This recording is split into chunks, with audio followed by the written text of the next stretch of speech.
lovely people, my name is Emma and today I'm doing something a little bit different on my channel. So this is a culmination of two ideas that have been kind of mulling around in the back of my head for a while, and I'm finally at a point where I can actually do this video. So it's a fairly common format on BookTube that there are worth the hype videos where people talk about very overly hyped books that are popular at any given moment in time and then discuss whether they think they are personally worth the hype or not. These are videos that I really enjoy. I've never personally filmed one myself, I don't think, on this channel, or if I have, it was a very, very long time ago, but it's content that I do enjoy watching. I also enjoy watching fantastic secret TBR videos, like for example the queen of this, Books and Lala's, now becoming an annual I read everything that is nominated for a Goodreads award and guess which one will be the winner. Props to the lady, she is dedicated to a degree that I am not, and I always find those videos very fascinating to watch. Now I've been thinking about these kind of two ideas, mulling them around, and I came up with an idea that I personally wanted to film. So, we all know about books being overhyped and waiting for the hype to die down, but what I wanted to look at was books that had been hyped up quite a long time ago and whether they were still a good read now or whether it was very much the hype that was carrying them through to their popularity and they have not aged well and are not relevant in today's kind of reading landscape. And I was toying with how to do this, whether I should be picking specific winners of different prizes or things, and I finally settled on the Goodreads award for this. The reason being, it's widely accepted that the Goodreads Award is a popularity contest for books rather than a marker of actual genuine merit, because basically it's always the one that is read the most that tends to win. So given that this was an interesting benchmark and a good way of kind of narrowing down my criteria, what I've decided to do is go back in time and read some of the Goodreads winners for the Goodreads Choice Awards from 2009, which is now officially 10 years ago, or over 10 years ago, and was the first year of the Goodreads Choice Awards. So I've read 4 books from a variety of different categories, and today I'm going to talk about them and ask, are they still worth the hype, or was it just a flash in the pan? Let's talk about the books.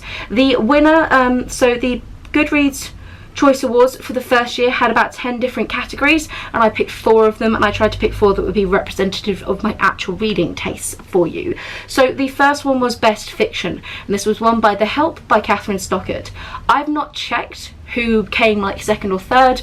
That was starting to get a little bit absurd. I've left it just as the winners. The Help by Katheryn Stockett was published in 2009, hence why it won that year, and as well as winning the Goodreads Choice Award, it won a handful of others and longlisted for quite a few more. There was a lawsuit around the book in terms of defamation of character, and then controversies around the movie that came out a couple of years later with Emma Stone, Octavia Spencer, and Viola Davis, and a few other very cool people in it. In terms of its hyping on Goodreads, obviously I can only take its rankings currently now rather than at the time. I can't actually go back to 2009 and check, but it is ranked as 4.47 stars on Goodreads with a whopping 2,010,622 ratings at this current moment in time. It's a historical fiction set in the 60s, and it is looking at the lives of several black maids in Southern America and their lives, and it follows several different characters, including a young white woman called Skeeter,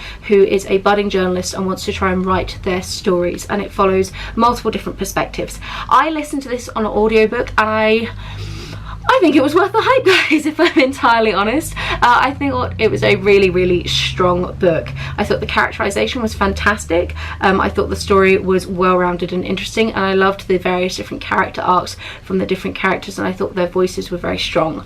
I don't know if the book was helped by the fact that I was listening to an audiobook with a full cast to really give them those distinctive voices. I have heard some criticism of the book that some of the black characters in particular are a bit stereotypical, but I am not going to comment on that right now because I did not personally find that, but I don't know if the audiobook helped to give life to these characters. I really enjoyed as well, when we were in Skeeter's head, the focus that she had on some of the more trivial and banal elements of her life that then started to take a backseat when she realised just how serious the race situation was. I also enjoyed a lot of the snippets of the historically accurate and relevant information about the civil rights movement in that time and the various different takes on it, from the black characters to the white characters. Very, very powerful book, very interesting, and really enjoyed the movie as well, which I know was controversial at the time. So for me personally, I think that was worth the hype. So moving on to the next book. The next book winner we're going to be talking about is the winner of Best Non-Fiction, and this is Columbine by David Cullen. This is also one that has the fewest number of ratings, which is not really surprising because non-fiction is probably the least popular and least read on Goodreads of all the sort of subcategories. So for those of you who are unaware, Columbine is the story of the Columbine school shooting, which was committed by Eric and Dylan, and they went and killed a collection of their classmates and teachers, and it was one of the very, very big first major school shootings to make its way onto public TV in America. Obviously a very intense read, and is one that was difficult to read and is going to be a bit difficult to talk about, so please do bear with me. In terms of its hype as a book, so the book is written 10 years after the Columbine incident, so it's not trying to ride off of any coattails of the event itself. The event was in the 2000 I believe. So the book has a 4.29 star rating with 64,671 ratings at this time. It is probably the most critically acclaimed on this list, spending 8 weeks on the New York Times bestseller list, topping in at number 3. It has been made shortlisted for many prizes, won many of them, including the top education book of 2009. It was also made onto a huge long list of best books of 2009 lists that were out there in the year. I read a more recent edition of the book that included various additions of author's notes and an afterword that also focused on a meeting between the parents of the killers and some of the victims, which had not happened at the time of the original publication. It's difficult to discuss whether a book like this I think is actually worth the hype, because this is one that I didn't think was particularly hyped up in my kind of sphere of working of the book world. In 2009 I was actually working in Waterstones, so I vividly remember the help and remember the hype that it was, and selling lots of copies of it. Columbine did not hit my selling my tills in any meaningful way, and I don't remember selling many copies of it. That doesn't necessarily mean it wasn't hyped in other avenues, and indeed I'm assuming a book like this probably did better in America than it did in the UK, and I know Goodreads has a huge American user base.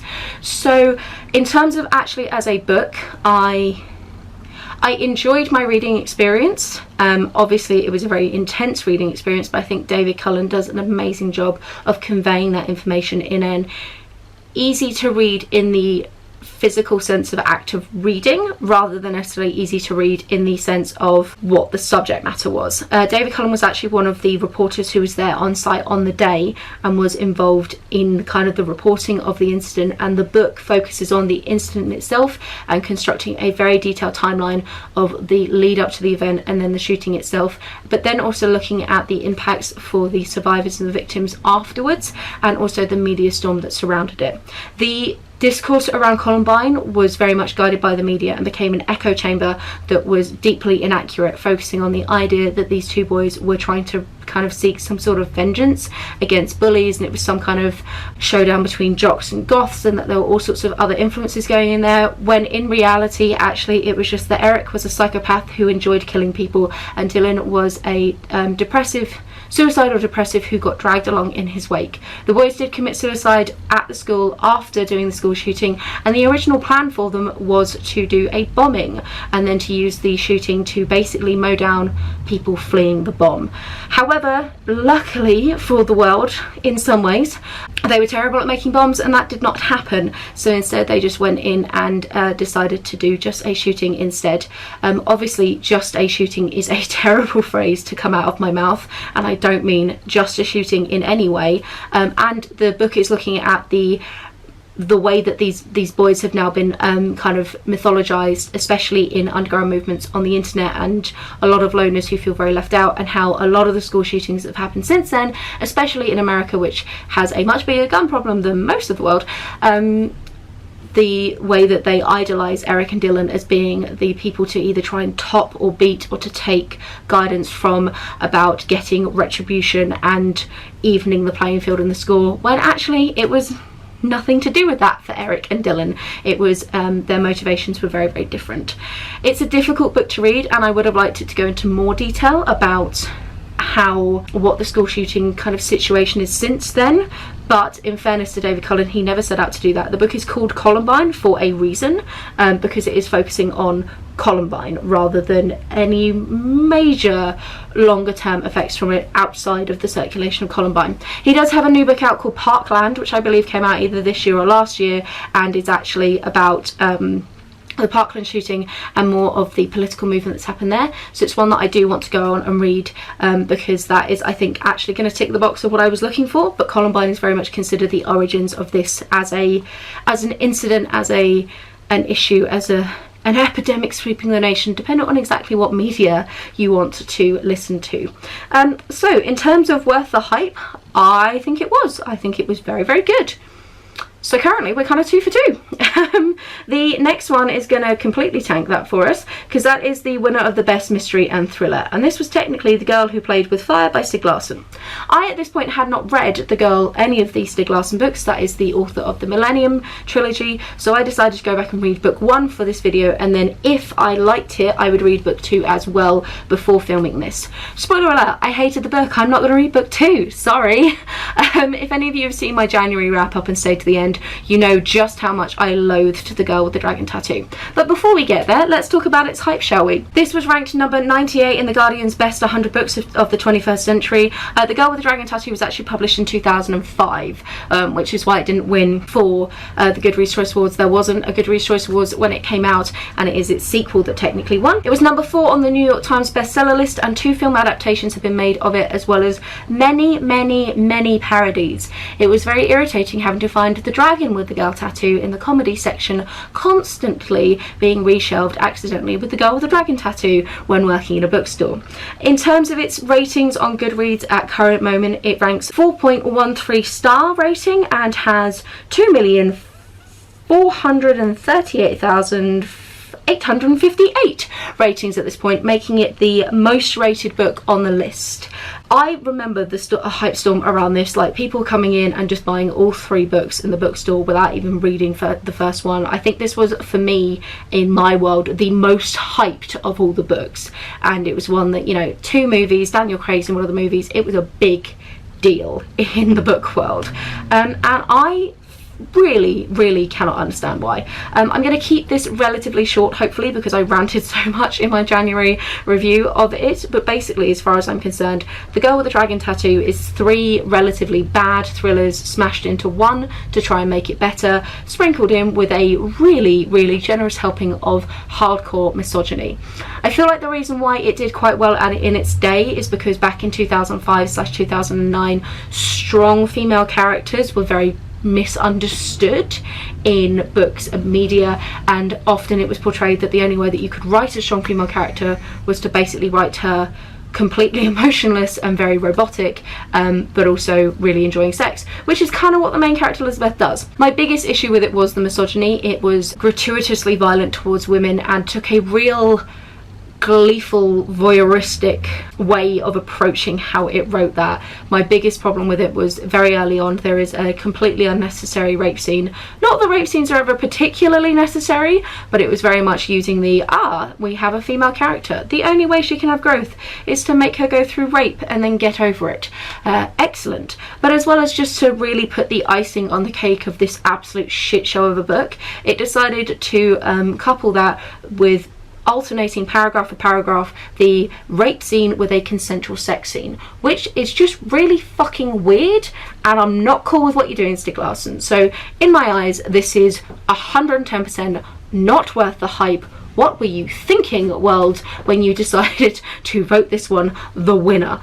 General public, like, if you're a fan of The Girl with the Dragon Tattoo, please try and change my mind down below. Please stand up for it, because I don't get it. I really don't. And if you read it at the time and you can explain some of the kind of zeitgeist of the time that made it popular, again, I'd really appreciate it, because this is one where it is just a serious what the fuck from me. And the final book was the winner for the sci-fi and fantasy, which is Leviathan by Scott Westerfield. This is a YA book. I did not read the best YA book. I decided to go for this one instead because it was YA as well, so I thought it would like tick both boxes, and I don't read much YA, so it didn't seem to make sense for me to be the reader for that one, whereas I do read more sci-fi and fantasy, so that made sense. This is book one in a trilogy, and Scott Westerfield is very much got the hype from the Ugly series, which is very, very, very popular in YA. I remember reading it in my school years, and this is kind of his next big thing from that. It won many awards, including for Best YA Novel and also the 2010 Notable Children's Book Award. In terms of its ratings, it has the lowest star rating of a 3.92, 82,451 ratings on Goodreads currently, so we're very much in the lower end of the ratings. There is a weirdly huge difference between fiction and this, and like you've got two super popular ones and two not really well known ones, which is interesting given that it was a popularity contest basically. I really enjoyed Leviathan. I think if you had to put kind of gun to my head which one did I enjoy the reading experience of most, I would say it's this book. I didn't know anything about it going in. Again, this is one that really didn't cross my path in terms of as a bookseller. I did not know about it. I was completely blind going in, but it is an alternative universe where in World War One we have more of a dispute between the clankers, who are very much like a steampunk energy that focuses on, or culture that focuses on mechanical machines, and but still with like very sort of animal references, so they still kind of like walk on legs, but they're very much built out of machinery, and this is what Germany represents. And then you have what are called the Darwinists, and this is very much the UK and the US, and this is where Charles Darwin, as well as putting forward the theory of evolution, also discovered DNA, and then society decided to start splicing together animal DNA to create the various inventions that we use today. So airships are like giant crazy whale type things that can also fly, which are called Leviathans, hence the title of the book. We follow two main characters, one who is the Archduke's son, and the Archduke is one who got assassinated, which is very much considered the triggering event of World War One, and he is on the run because he is heir to the Archduke's fortune and represents a potential peace option for Germany. And then you have our main character Devlin, who is a young girl who is masquerading as a boy so she can join the aeronautical school to learn how to fly like a Leviathan, and then naturally their paths meet. It was a rip-roaringly fun, good time, fitting in with very much the kind of classic YA tropes of like a fantasy when it comes to its characters and its plot. It's not doing anything crazy revolutionary, but I really enjoyed the world building, and I thought it was, like I said, just the most fun book on this list that I read. So there you have it. That is my Worth the Hype time machine. So I read 4 books that were really big in 2009, and of them I think 3 were worth it, and one of them the world must have hit its head before reading it, because I don't understand why you liked that. If you enjoyed this video idea, I know I really enjoyed reading it and filming it, and obviously the Goodreads Choice Awards have been going since 2009, so I have a huge back catalogue I can work my way through. So do let me know in the comments down below if you would like me to do another one like this. It'll take me ages, but I'm happy to start working on it. And that's about it from me. Have a wonderful reading week, and I'll chat to you soon. Bye!